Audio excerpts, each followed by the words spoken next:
palang ganun, Pastor? Yes. Maaaring tama yung lakad mo. Maayos na yung sitwasyon mo. Pero hindi mo pa rin maranasan yung pagpapala, nagtataka ka bakit. Many believers pray. Many believers fast. Many believers repent.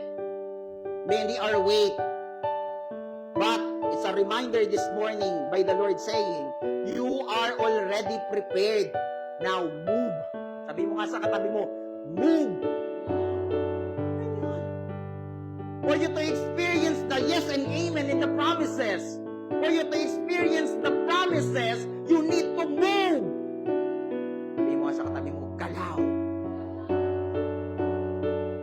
Because preparation without participation is incomplete obedience.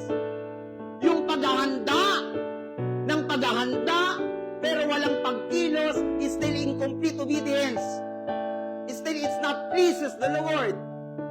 Kaya magtataka ka, di ba? Sasabihin mo, basta mahalaga, tama yung relasyon ko sa Diyos, basta mahalaga, tama na yun, kahit wala akong ginagawa, I doubt. Because it should be. The learning that we learn comes from the Lord. It should be applied in the living that we have. Nakita mo na nagmamahal ang Panginoon, nakita mo yung Great Commission, in theory, alam mo yung Great Commission. The point is, are you be part of that commission?